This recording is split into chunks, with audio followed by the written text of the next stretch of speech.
Dave Edwards yn ôl at Bradley Bores.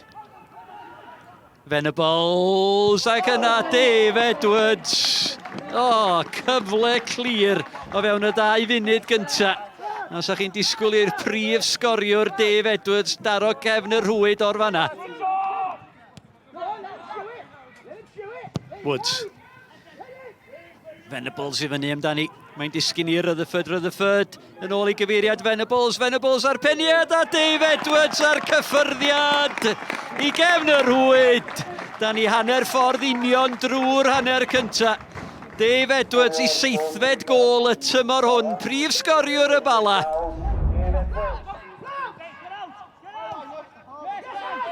Pas lac gan Dave Edwards. Yn rhaid y pwysau ar yr amddiffyn. Wan ta dyma Charlie Edge. Mae Niall Flint yn rhydd ar yr ochr chwith. Dyma Flint i union i'r sgôr! Symudiad campus gan y Derwyddon. Da ni di chwarae 7 munud o'r ail hanner.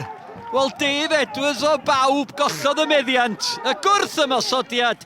Y bas yn un berffaith.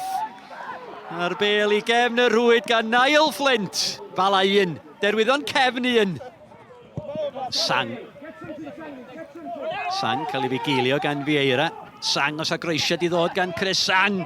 Yn disgyn i Edwards yn taro'r trawst. Dave Edwards mor anlwcus. Da ni yn y 5 munud ola o'r 90. Bores ar y cliriad Southern yn ôl at Kieran Smith i rei pwysau ar y golwr Mi oedd angen y cyffyrddiadau'n bwysau gan Ryan Neal dio'r gic gornel. Beiddgar gan Kieran Smith. Da ni yn y funud ola o'r 90.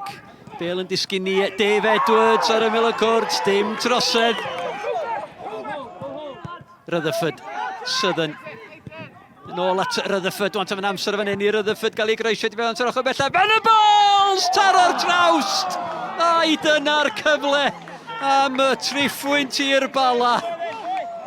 Yr ymdrech acrobataidd gan Chris Venables. I've been working so hard with these players in and out of possession of the ball where we've been working, and the lads have got on board with me. They've showed me commitment, they've showed me desire, they show me heart, they show me all the words that you can relate to good things in football today. And you know what? Last minute we could have won it. You know, and they've gone off the pitch a bit euphoric because no one would have said to us we would have got something here. We were quietly confident that we would, and the game plan actually went according to plan, and their goal was a little bit sloppy on our part, but we thoroughly deserved the goal that we got, and we could have got 1 or 2, and they had pressure. That's defending and attacking, that's football. But we dealt with it and we got something out of the game, and we can build on something. Yeah, really disappointed. Just don't think that we a lot of our lads performed today, but we've been on a fantastic run, still on a great run, still undefeated. We got the first goal. If we get the second, then it's game over. But they defended for their lives with the crossbar, and got in there so many times, but the final ball wasn't good enough. But give credit to them. They've put their bodies on the line. They've had a game plan, and they've had 1 shot on goal, and it's gone in on the counter attack where we give them the ball. But we should have won it, I think, and we move on.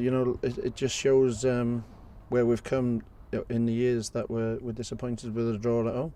The 16-match losing streak is at an end. Yeah, but we haven't won yet, and I can't wait to win. And that sounds a bit arrogant or whatever, but I want to win. And coming here, getting this draw today is a platform for us to build on. And I did say last week, maybe there's 24, 25 games, and we haven't got a crystal ball. So we go into every game with a positive mindset of trying to win a game of football, and we nearly did that today.